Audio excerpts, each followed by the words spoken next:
I am thrilled to chat with Cynthia Thurlow, who is a nurse practitioner, author of the best-selling book Intermittent Fasting Transformation, the IF45 Plan. She's a two-time TEDx speaker, with her second talk having more than 10 million views. And she's also the host of the Everyday Wellness podcast. And with over 20 years of experience in health and wellness, Cynthia is a globally recognized expert in intermittent fasting and women's health. And she's been featured on ABC, Fox 5, KTLA, CW, Medium, Entrepreneur, and the Megyn Kelly Show. Her mission is to educate women on the benefits of intermittent fasting and overall holistic health and wellness so that they feel empowered to live their most optimal lives. And thank you so much for joining us, Cynthia. Yeah, thank you for having me. I've been looking forward to our conversation. Yeah, same here. And if you could please just start off by sharing your background and why you're so passionate about intermittent fasting. Yeah, so I'm a traditionally trained allopathic nurse practitioner, and my whole background as a nurse was in ER medicine. So I'm in a bit of an adrenaline junkie, and I trained in inner city Baltimore. So I got to see a lot of amazing, amazing things. And it was a natural extension to then go into cardiology as a nurse practitioner. And I did 16 years of clinical cardiology, both inpatient and outpatient management. And I love everything about the heart. But after becoming a parent, I had a child that developed life-threatening food allergies. He had really terrible eczema.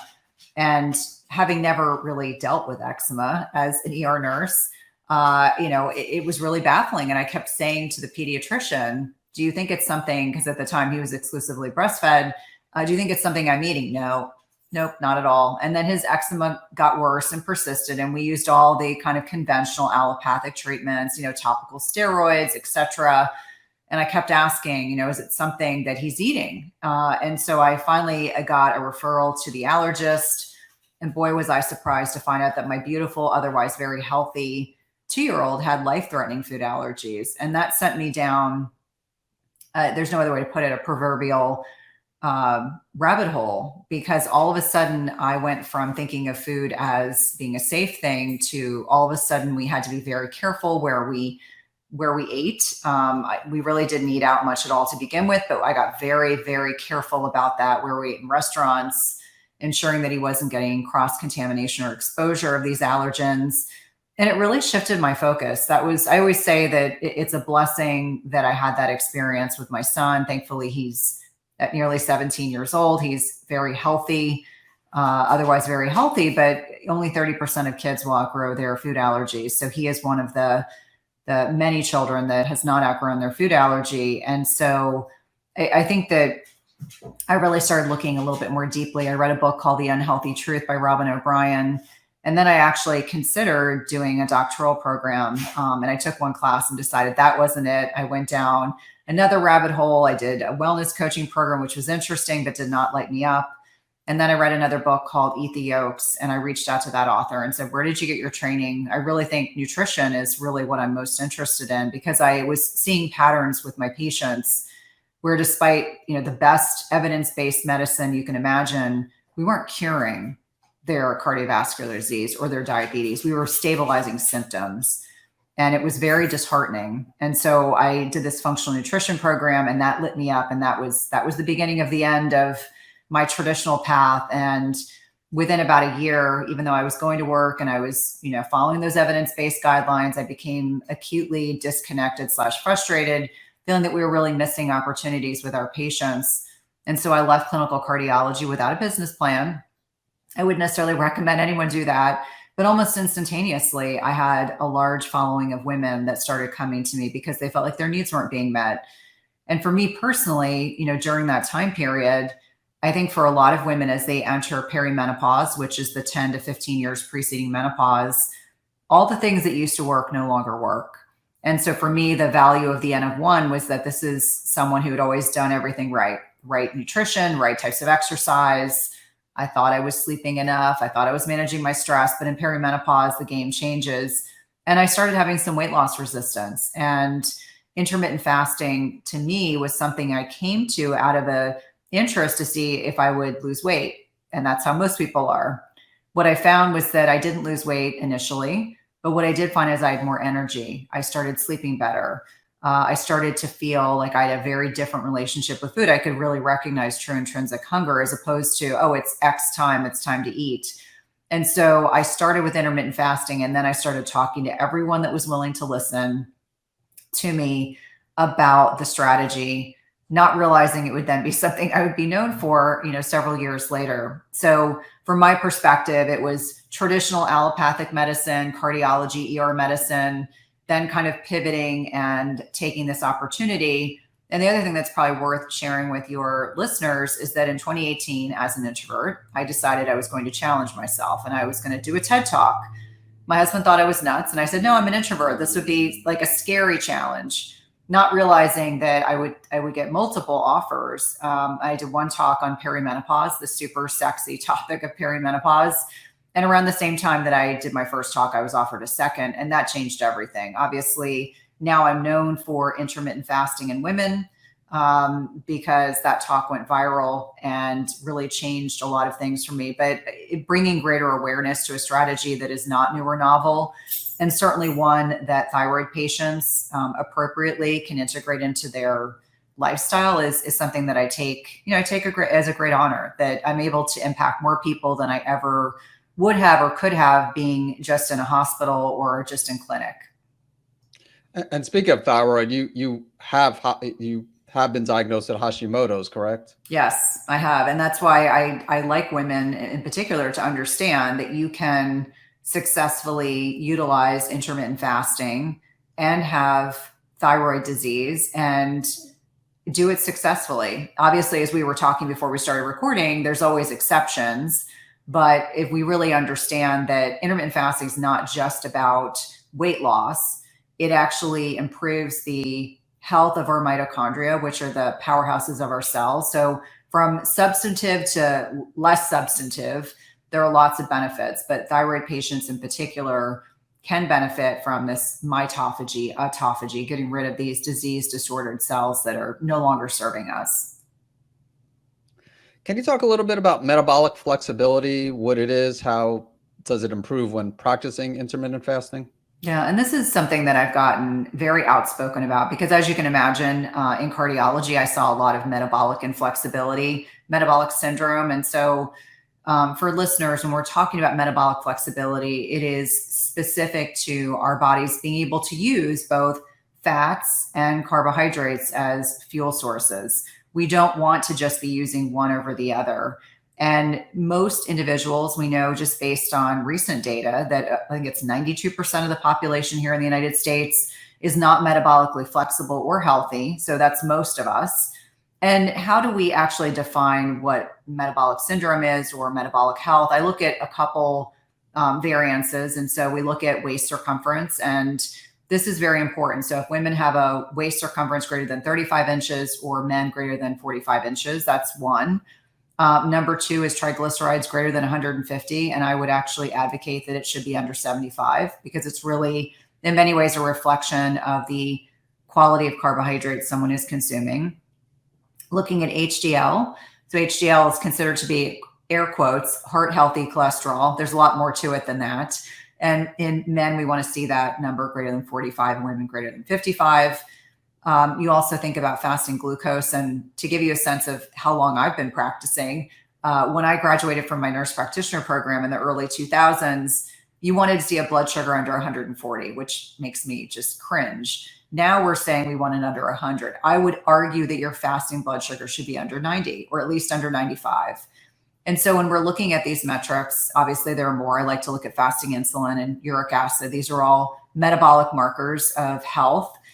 It's important for you to know those numbers. And obviously some of these things you can measure at home, like obviously waist circumference, but every single year you should be getting fasting blood sugar, triglycerides, HDL. You should know those numbers so that it's something that you can trend and track.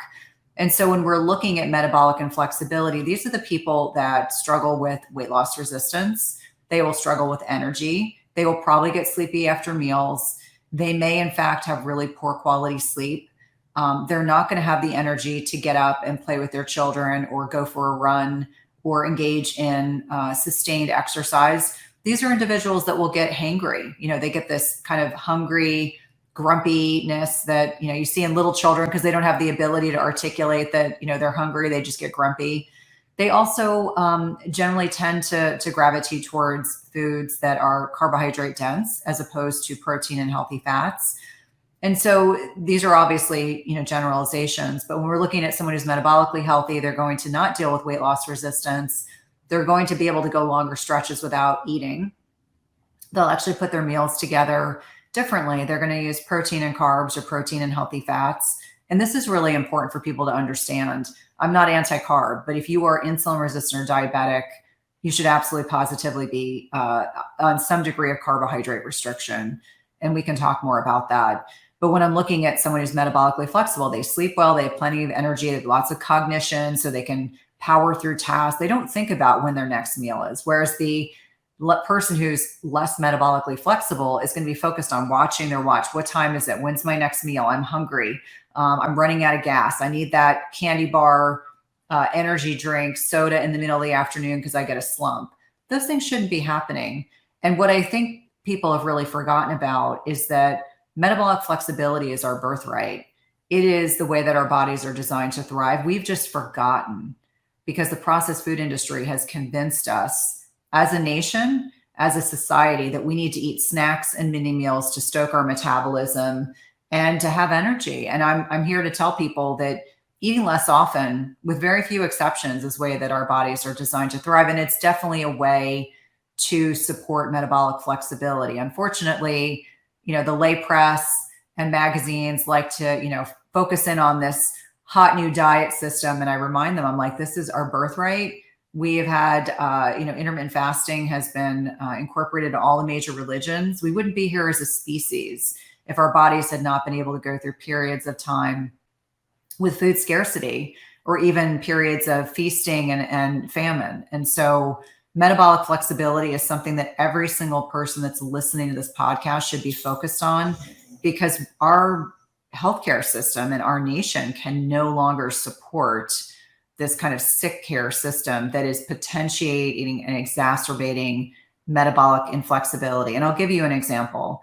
So obviously in cardiology, we're dealing with people who have disease. They have cardiovascular disease, whether it's their heart, their brain, with strokes, or they have peripheral vascular disease. And more often than not, almost all of them had diabetes.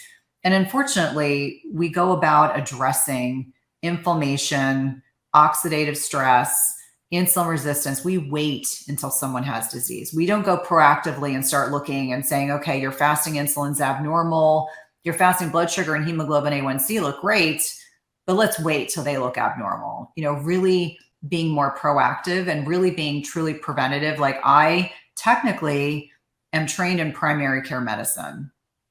I never worked in primary care because at the time there wasn't as much of a desire to educate nurse practitioners in acute care medicine. But of course that makes me laugh because that's all I did as an NP. But the reason why I'm sharing this with your community is that, we have to start taking accountability as individuals and as clinicians to be more proactive and not wait till someone is diagnosed with disease, because diabetes takes 10 or 15 years to be diagnosed. And so there's lots of things that start to happen in our bodies, and especially for andropause and menopause and perimenopause, these times when we're all going through reverse puberty, there are things we have to be more proactive about in terms of the hormonal changes that are happening in our bodies. It doesn't mean that you will develop diabetes, but you could become insulin resistant. And we want to do everything we can to shift that happening. We want to do as proactively as possible. And this is where the hard work comes in. There's no magic pill. Like, I used to have some patients, I don't know if this has been your own experience, that would say, just give me the pill because I'm not going to change. I'm not going to stop smoking. I'm not going to change my diet. I'm not going to exercise. And then I always found that so disheartening because, yes, lifestyle changes are hard, but the long-term yield is pretty significant. So, well, thanks for sharing that. And you mentioned carbohydrates. So if someone has insulin resistance, they definitely need to restrict the carbohydrates. So if you could talk about if someone has insulin resistance, on average, how many grams of carbohydrates they should be eating, but then also if someone doesn't have insulin resistance, because like you said, we want to prevent someone from developing insulin resistance. So if someone doesn't have it, on a wellness basis, how many grams of carbohydrates should they be consuming? Yeah, and I think unfortunately I sometimes am labeled with I'm anti-carb. That couldn't be further from the truth. I eat lots of carbohydrates, lots of non-starchy vegetables. I eat low glycemic berries. I think when we're approaching this topic, the first question is, are you insulin sensitive? And if you're part of the 8% of the population that is, then you probably get a bit more leeway than the rest of the population. And so what does that look like? On days I earn my carbohydrates, and by that I mean I lift heavy things. I mean, I lift at least 3 days a week, and every person listening should be doing and incorporating strength training, because you have to think of your muscles. Dr. Gabrielle Lyon says this, they are the organ of longevity. And after I met her and started really leaning into her work, I started to fully understand and appreciate that she's absolutely correct. So muscles help with insulin sensitivity. So we want to maintain lean muscle mass for as long as we can. So why is this relevant to this discussion about carbohydrates? The more muscle mass you have, the more carbohydrates, high quality carbohydrates you can consume. And so that may look like sweet potatoes. That may look like rice if you tolerate grains.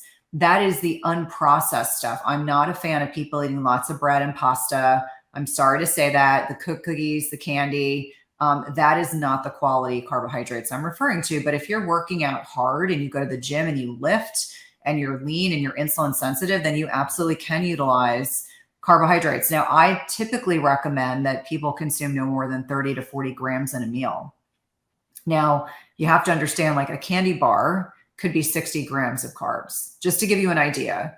So really understanding that if you are insulin sensitive, you can very likely get away with 30 to 40 grams in a meal. And for me, that might be half a sweet potato. We're not talking about a lot of starchy carbohydrate.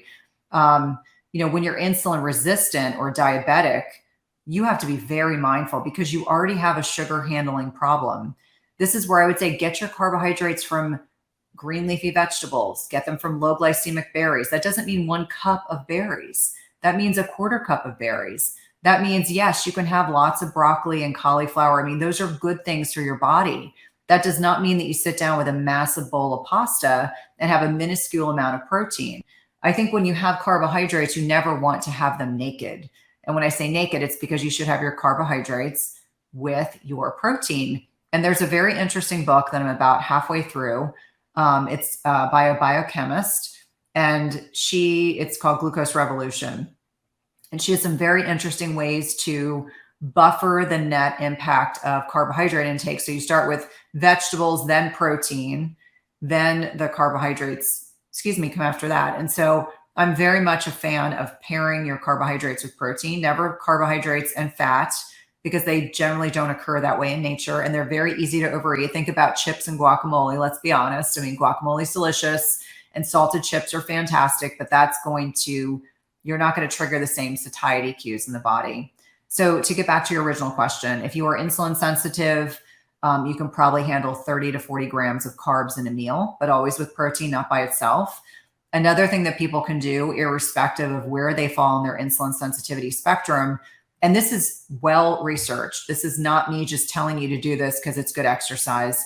Walking for 5 to 10 minutes after a meal helps with insulin sensitivity because, again, what are the organs of longevity? Are muscles. And so your muscles will actually help with the glucose disposal. They'll help with insulin sensitivity. So I always encourage people, especially if you've eaten a larger meal than normal, maybe have more carbohydrates than you normally do, get out there and take a walk as a way to disperse some of the carbohydrate load that you consumed. Now, a lot of people are listening and saying, wait, I eat way more carbohydrate than that in a meal. You need to examine, are you metabolically healthy? Are you insulin sensitive? Everyone listening should know what their fasting insulin levels are. They should be between 2 and 5. And if they're higher than that, you've got work to do. And it may take a bit of time. We don't become insulin resistant overnight. And I don't expect that people will become insulin sensitive overnight. But I do think adjusting your carbohydrate intake, lifting weights, taking walks after meals. The other thing is, checking your blood sugar. I am a fan of continuous glucose monitors. And if that's not in your budget, glucometers can be very, very beneficial. And then you can track, what's your blood sugar response to your meal. If it's more than 20 or 25 points, you probably had too much carbohydrate. So hopefully I'm not, busting people's, minds about, how we navigate carbohydrate loads. But I think a lot of it's dependent on where you are in life stage, how insulin sensitive you are, and then really getting nuance. Like I know for myself, I'm 51 years old. I just had a birthday. And I am very conscientious about how I time my carbohydrates, when I time my carbohydrates, always earlier in the day when we're more insulin sensitive. I think very thoughtfully about carbohydrates. I probably didn't when I was younger, but now I definitely am very strategic about when I eat them and how much of them I eat. Yeah, I'm glad you mentioned that because a lot of people do the exact opposite where they'll have, if they have any type of dessert, not that they should be having really bad dessert, but even if they're having a cup of fruit, it sounds like maybe have it early in the day and not Yes. have it after dinner. Yeah, absolutely. And the other thing to think about right now, it's summer, so it stays light until 9 o'clock at night where I live. And so I remind people that in summertime, you can actually get away with a little bit more carbohydrate intake. When I say a little bit, I'm not talking about go have a brownie sundae at 9 o'clock at night. That's a disaster. But it may mean that maybe you can get away with a little more discretionary. We just got through stone fruit season. I love apricots. It's one of my favorite things to eat during the summer. They're not very sweet, but really being mindful about when you eat and what you're eating. And I remind people that you really want to be done with eating within 2 to 3 hours of bedtime. I actually like an earlier stop to my feeding window, just me personally. That's one thing that the pandemic has shown me was that I actually don't do well eating dinner at 7:30 or 8 o'clock at night. I do better finishing my meals earlier. For people that are listening, the other thing is this is aligned with chronobiology, meaning it's better for us to eat earlier in the day than later because we have these clocks, these melatonin clocks. We have a centralized clock in our brain called the suprachiasmatic nucleus, but we also have these peripheral clocks in the gut and elsewhere, pancreas, liver. And so when we eat late at night, it disrupts these clocks. And what does that do? It disrupts melatonin secretion, and that impacts our sleep quality. It impacts our blood sugar. It impacts our cravings the next day. And so really getting attuned to your body might be that you have that watermelon or whatever, fun summer food that's, got some fiber in it that is going to, the digestion of which will be slowed. Have them earlier in the day. Don't eat the brownie sundae at 9 o'clock at night and think you're doing yourself any favors. Like my teenagers can get away with that, but my husband and I can't. So just being mindful of where you are in time and space.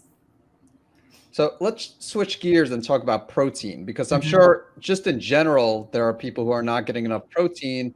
But then I know some people who do intermittent fasting who definitely aren't getting enough protein. So can you talk more about this, how people can get enough protein when doing intermittent fasting?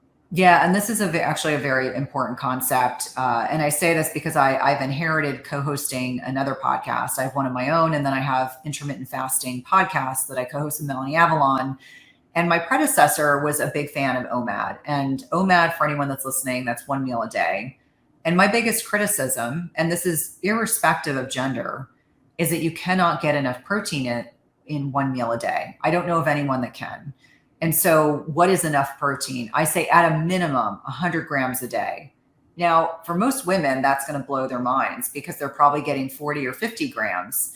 Well, you heard me mention earlier that muscle is this very important organ. We start to lose muscle mass at a fairly exponential rate after the age of 40. And the less muscle mass you have, the less insulin sensitive you are, the less calories you actually will burn. And so one of the ways that we circumvent the development of sarcopenia, which is muscle loss with aging, is that we have to lift heavy things, we have to eat enough protein, and we need to sleep, amongst a myriad of other things. But those are the 3 big ones. And so I remind women and men that when you are plating your meals, you need at least 2 food boluses a day. You need at least 2 good sized meals. Now I can eat 50 or 60 grams of protein in a meal because I've been doing this for a while. And in fact, I'm the person when I was on vacation with my family asking for a second portion of protein because I knew that I wasn't going to hit my protein threshold with the small. In Europe, they have small, all the meals, everything are smaller, most of which is good, but protein can be a little less than what I'd like. But for people that are listening and maybe, you've never tracked your protein intake, Chronometer is a good app. It's cheap. It's free, in fact. And I think it's very helpful to track your macros for a period of time, not forever, not so that you feel like you're being obsessive, but it builds awareness. And I find most people are probably doing 25, 30 grams of protein. You can't hit that 100-gram of protein threshold. In fact, Dr. Gabrielle Lyon talks about 1 gram per pound of ideal body weight. So for me, I'm about 115 pounds. I aim for 115 a day. Sometimes I hit 120, some days I hit 90, but over time, it'll even itself out. So for anyone that's listening, protein is not just about, maintaining muscle mass. It's also for satiety. You eat a big enough piece of steak, you are going to be full. You're not going to be looking at that brownie sundae. You're not going to be looking for more pasta or bread. You're full. And so triggering these satiety cues and switches in our bodies is another really important benefit of protein. Now, when we're looking at animal-based versus plant-based, I'll be the first person to tell you, animal-based protein, the amino acid profiles are superior to any plant-based protein. What I do find for a lot of vegetarians and vegans is that they can be very low in protein at the expense of having too much carbohydrate. Because think about it, like legumes aren't a bad thing, beans aren't a bad thing. But in order to get the same amount of protein in a plant-based diet, people end up being either deficient in protein or they have completely dysregulated their blood sugar because they're consuming a lot of quinoa, a lot of beans, a lot of legumes, etc. And so it's very much a very careful dance to be able to ensure that people who are predominantly plant-based are getting enough of their protein macros. But protein is very, very important. In fact, I oftentimes will say it is the most important thing you have on your plate. You can technically make carbohydrates from protein through a process called gluconeogenesis.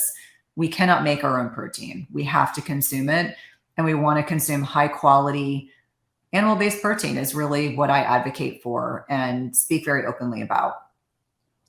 What are your thoughts on protein powders? I mean, obviously a plant-based protein powder isn't going to be as good as let's say hydrolyzed beef, but if someone just feels like they can't eat enough protein, is it okay for them to like have let's say a smoothie with a protein powder with hydrolyzed beef or collagen, or maybe even taking amino acid supplements? It's a great question. And I'm a total realist. Like, I'm not sitting here on this mountain saying I've never had a protein powder. I don't occasionally have a protein bar if I'm traveling. I mean, I'm a complete realist. Plus I have teenage boys, and the amount of protein that they eat is just astronomical. So I think if you're going to consume protein powders, you want to ensure you're consuming a high quality product, like something like Marigold, which is whey-based protein, like New Zealand, grass-fed, grass-finished cows that aren't being fed a bunch of chemicals. Less ingredients on the label are going to be better than not. I myself don't tolerate dairy, so I have that protein powder in my house for my kids. I have a bone broth protein. I think collagen peptides are fine. It's not a complete protein, but it's good for hair, skin, and nails. And what person isn't looking to have better hair, skin, and nails, especially as we're getting older? In terms of plant-based, the concern I have, and again, I've talked to some of the leading experts in the field about this, with regard to pea, because that appears to be like a very in vogue plant-based protein. We don't have any research to know what's going to happen. Does it have estrogenic effects like soy does, isoflavones? We don't know.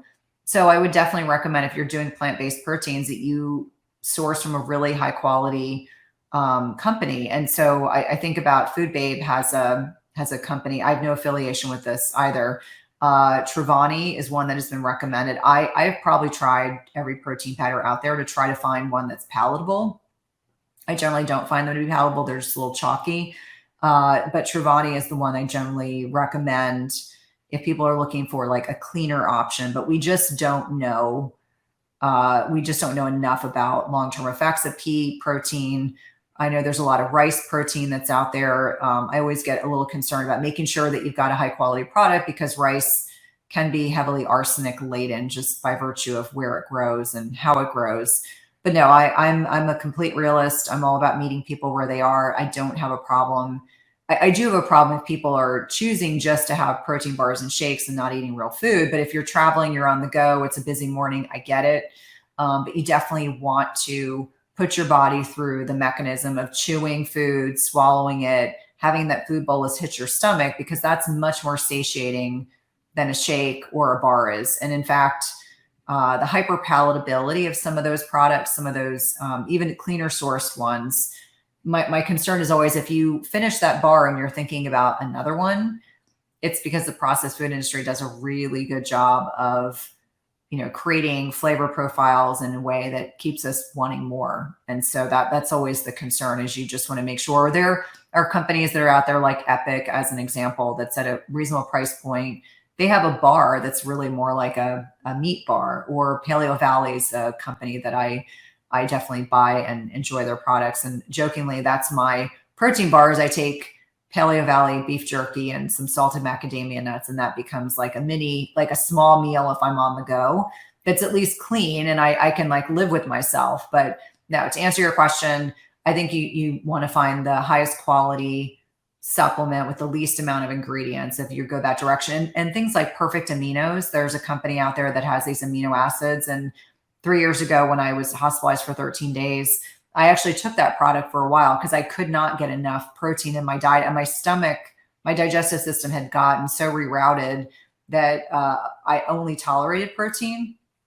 And so some days when I was really trying to push my protein intake without upsetting my stomach, I would take the aminos, and that worked really well. And again, no affiliation with that company either, but really, spending some time to think thoughtfully about how to get to that threshold where you're getting at least 100 grams of protein in a day. Well, thank you so much for sharing that.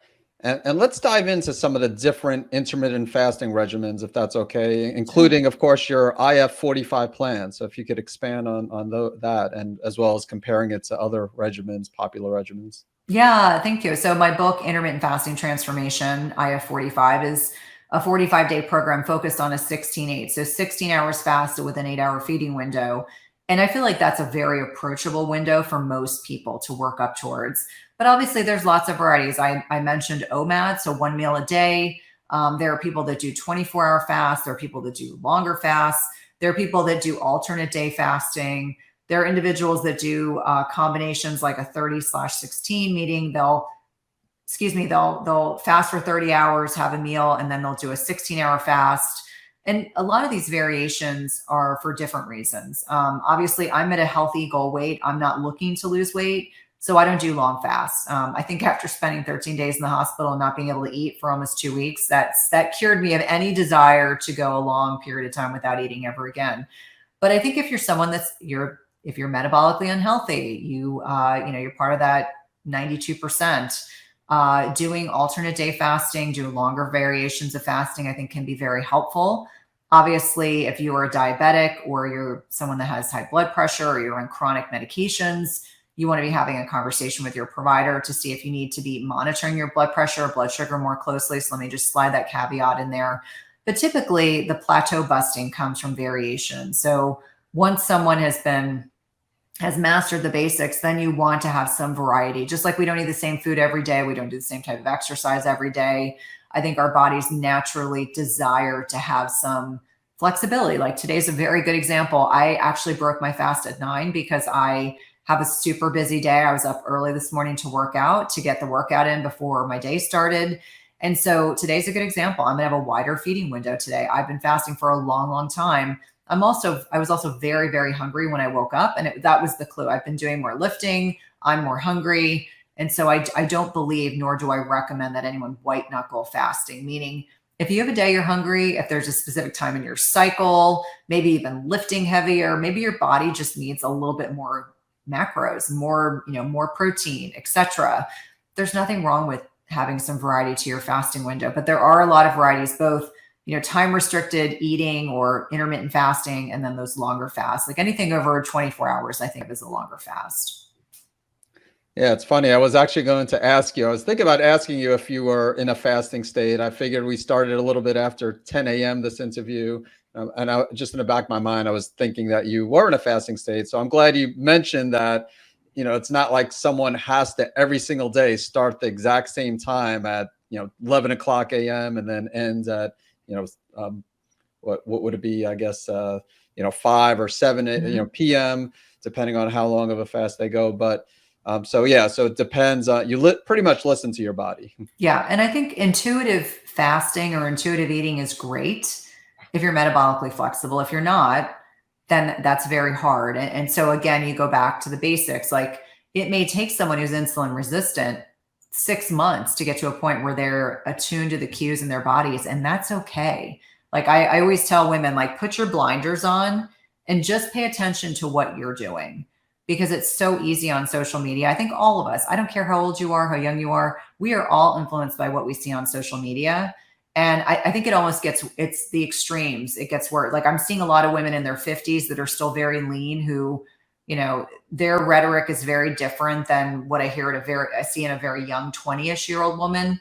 But what happens is people that are in between those age ranges, they see that and they're influenced by that behavior. And so that's why I think it's very important that, those of us that are in the public eye, that have, podcasts and are, out in the space, that we're very cognizant of the messages we're sending to people our own age and people that are younger than us about what's reasonable and attainable versus, some stuff that I kind of question if they actually naturally got to where they are. There's no judgment, but we are all influenced by what other people are doing, whether we're aware of it or not. Now, you mentioned earlier about fasting's not a perfect fit for everyone. And then just a few minutes ago, you also mentioned if you have high blood pressure or diabetes, you might want to check with your healthcare practitioner. So let's get back to thyroid health, because before we started the interview, I mentioned that a lot of listeners have hyperthyroidism and also a good number have Hashimoto's. And you mentioned your experience with Hashimoto's. And so if someone has a thyroid condition, autoimmune thyroid condition, it doesn't mean that they can't fast. But, I mentioned where when I dealt with Graves' disease, I was losing a lot of weight. I was, lost 42 pounds. It probably wasn't a good candidate for intermittent fasting then. Now I do incorporate it now into my diet. I've been into remission for many years now. So can you talk, I guess, if you could expand a little bit more about how you work with when you work with thyroid patients, how do you determine who should or who is a good candidate for intermittent fasting and who might not be a good candidate? And maybe even tie in adrenal health. Like if someone has really compromised adrenals, should that be an indication maybe that they're not ready to fast either? Yeah, no, and those are really good questions. So first and foremost, intermittent fasting is a form of hormesis. Hormesis is a beneficial stress in the right amount at the right time. What I see is a lot of men and women that desperately want intermittent fasting to be the thing that is going to change it all for them. If you are newly diagnosed with Graves', which is hyperthyroidism, or you are newly diagnosed with hypothyroidism or Hashimoto's, which is an autoimmune thyroiditis, it is not the right time to add more stress to your body. For the same reason, if you were going through a divorce, you were just in the hospital, you're in the midst of a move, you've got a lot of stress going on in your life, do not add intermittent fasting. It's not going anywhere. But wait until there is less stress, because your body can't adequately distinguish intermittent fasting from the divorce, from the hospitalization, from this stress of, a new autoimmune condition.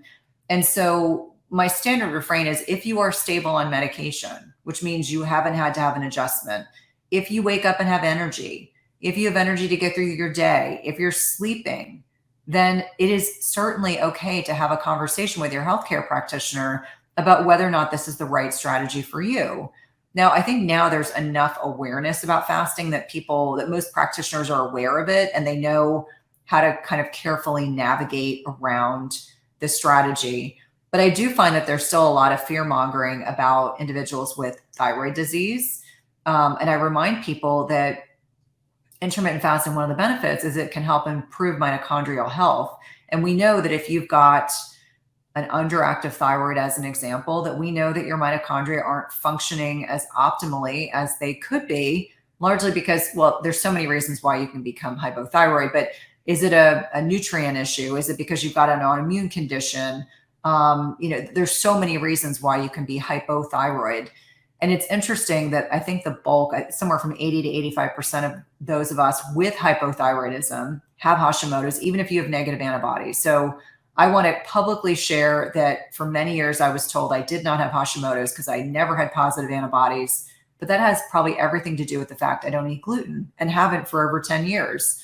So more often than not, you've got Hashimoto's until proven otherwise. But with that being said, I do find that intermittent fasting for those with both thyroid health issues and adrenal health issues, and adrenal health issues is really your body's perception of stress. So the hypothalamus pituitary adrenal axis So a lot of what these individuals need to work on is managing stress. And that's not 5 minutes of meditation once a week. It's getting out in nature.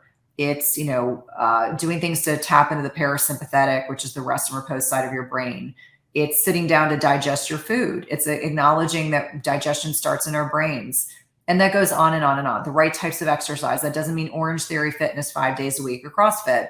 And so there's many, many lifestyle things that have to be adjusted before we add in intermittent fasting. But I speak from personal experience that I absolutely positively have had significant bouts of, we use the term HPA axis dysregulation. I have had that.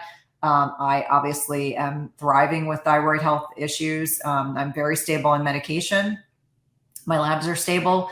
And I think it's really very much an N of one. So bioindividuality rules, and then getting your healthcare provider involved in the decision-making process. Is this the right time? The answer may be no, but maybe 6 months from now, you will be ready. But there's no one that's listening that can't go 12 hours without eating. No one, not one person. It's not going to hurt you. When I walk women through intermittent fasting around their menstrual cycles, I tell them 12 hours of digestive rest, which is exactly what it is not going to harm you. Even my teenagers who eat voluminous amounts of food and, are growing like weeds, they can go 12 hours without eating. And so can you. So I remind people that, is that technically intermittent fasting? No, but that's digestive rest. And we all need that anyway.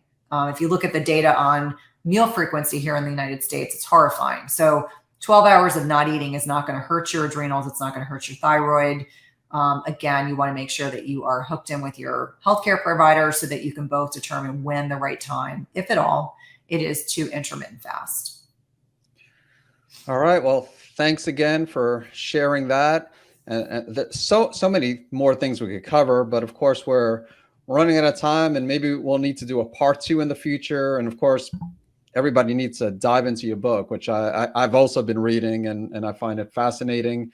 And so for those who are not intermittent fasting and maybe thinking about intermittent fasting, or maybe those who are currently intermittent fasting and maybe looking to incorporate your plan, can you maybe give some action steps that they should take? Yeah, thank you. I think the first step is really to stop snacking. And I know that seems kind of trite, but we've been conditioned to believe that we need to have snacks and mini meals and eat all day long. And the only way that you can get from breakfast to lunch and lunch to dinner and dinner to breakfast is to stop snacking, because it's going to force you to restructure your meals. And what does that mean? That means you're going to prioritize protein. That means that you're either having protein and carbs or protein and healthy fats with your meal. The next step is to do that 12 hours of digestive rest and see how you feel. And for some people, it may take weeks to get to a point where they've got their meals adjusted enough that they're able to go from breakfast to lunch and lunch to dinner and dinner to breakfast. But that's a very good first step. And then once you've mastered 12 hours, you go to 13 hours. Maybe then you go to 13 and a half. Maybe you go to 14. And again, some people, it takes them, if you are not fat adapted, if you are not metabolically flexible, it could take you 6+ weeks or longer. I remind people that if you're metabolically flexible, then intermittent fasting is not going to be as challenging.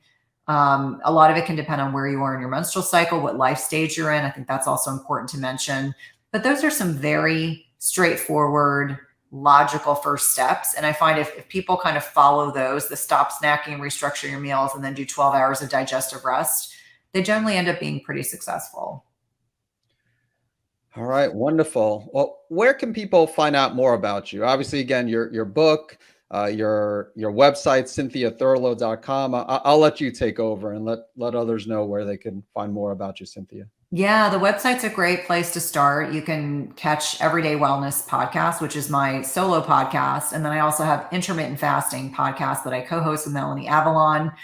I am active on Instagram. I'm a little snarky on Twitter, depends on the day. I have a free Facebook group obviously on Facebook called Intermittent Fasting Lifestyle / my name, which you are more than welcome to join. And then obviously, I would say the easiest way to get a sense for who I am and what I'm about is to listen to the podcast, because I get to interview really amazing people in the health and wellness space. And I've been humbly surprised at how much I love podcasting. It's one of my favorite things to do.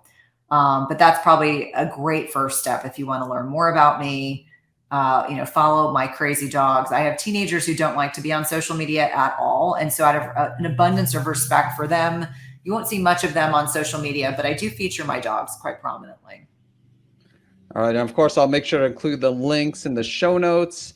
And thank you so much, Cynthia, for sharing your knowledge. It truly was a pleasure chatting with you. Awesome. Thank you so much for having me.